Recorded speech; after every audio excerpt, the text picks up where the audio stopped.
दोस्तों, स्वागत है आपका हमारी वीडियोस में। एक नई कहानी लेकर हम हाजिर हैं और आप देख रहे हैं निशी स्टोरीज। एक नगर में प्रतिष्ठित व्यापारी रहते थे जिन्हें बहुत समय बाद एक पुत्र की प्राप्ति हुई थी। उसका नाम चंद्रकांत रखा गया। चंद्रकांत घर में सभी का दुलारा था। अतिथिनाएं एवं लंबे समय इंतजार के बाद संतान का सुख मिलने पर घर के प्रत्येक व्यक्ति के मन में व्यापारी के पुत्र चंद्रकांत के प्रति विशेष लाड प्यार था, जिसने चंद्रकांत को बहुत बिगाड़ दिया था। घर में किसी भी बात का अभाव नहीं था। चंद्रकांत की मांग से पहले ही उसकी सभी इच्छाएं पूरी कर दी जाती थी। शायद इसी के कारण चंद्रकांत को ना सुनने की आदत नहीं थी और ना ही मेहनत के महत्व का आभास था। चंद्रकांत ने जीवन में कभी अभाव नहीं देखा था, इसलिए उसका नजरिया जीवन के प्रति बहुत अलग था। और वही व्यापारी ने कड़ी मेहनत से अपना व्यापार बनाया था। ढलती उम्र के साथ व्यापारी को अपने कारोबार के प्रति चिंता होने लगी थी। व्यापारी को चंद्रकांत के व्यवहार से प्रत्यक्ष था कि उसके पुत्र को मेहनत के फल का महत्व नहीं पता। उसे आभास हो चुका था कि उसके लाड प्यार ने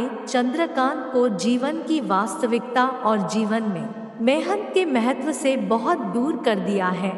गहन चिंतन के बाद व्यापारी ने निश्चय किया कि वो चंद्रकांत को मेहनत के फल का महत्व स्वयं सिखाएगा, चाहे उसके लिए उसे कठोर ही क्यों न बनना पड़े।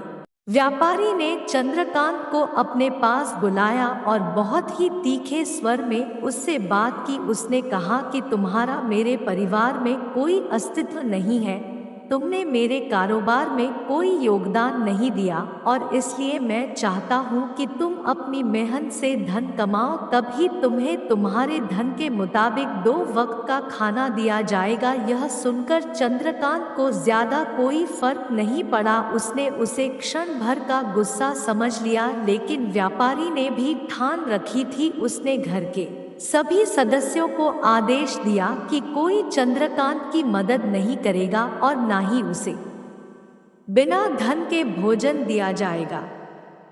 चंद्रकांत से सभी बहुत प्यार करते थे, जिसका उसने बहुत फायदा उठाया। वो रोज किसी न किसी के पास जाकर धन मांग लाता और अपने पिता को दे देता और व्यापारी उसे उन पैसों को कुएं में फेंकने का बोलता, जिसे चंद्रकांत बिना किसी अड़चन के फेंक आता और उसे रोज भोजन मिल जाता। ऐसा कई दिनों तक चलता रहा, लेकिन अब घर के लोगों को रोज रोज धन देना भारी पड़ने लगा। सभी उससे अपनी कन्नी काटने लगे, जिस कारण चंद्रकांत को मिलने वाला धन कम होने लगा और उस धन के हिसाब से उसका भोजन भी कम होने लगा। एक दिन चंद्रकांत को किसी ने धन नहीं दिया और उसे अपनी भूख को शांत करने के लिए गांव में जाकर कार्य करना पड़ा। उस दिन वो बहुत देर से थका हारा व्यापारी के पास पहुंचा और धन देकर भोजन मांगा। रोज के अनुसार व्यापारी ने उसे वो धन कुएं में फेंकने का आदेश दिया, जिसे इस बार चंद्रकांत सहजता से स्वीकार नहीं कर पाया और उसने पलटकर जवाब दिया, पिताजी, मैं इतनी मेहनत करके पसीना बहाकर इस धन को लाया और आपने मुझे एक क्षण में इसे कुएं में फेंकने कह दिया। यह सुनकर व्यापारी समझ गया कि आज चंद्रकांत को मेहनत के फल का महत्व समझ आ गया है। व्यापारी भली भांति जानता था कि उसके परिवार वाले चंद्रकांत की मदद कर रहे हैं, तभी चंद्रकांत इतनी आसानी से धन कुएं में डाल आता था। लेकिन उसे पता था एक न एक दिन सभी परिवारजन चंद्रकांत से कन्नी काट लेंगे। उस दिन चंद्रकांत के पास कोई विकल्प शेष नहीं होगा। व्यापारी ने चंद्रकांत को गले लगा लिया और अपना सारा कारोबार उसे सौंप दिया। शिक्षा।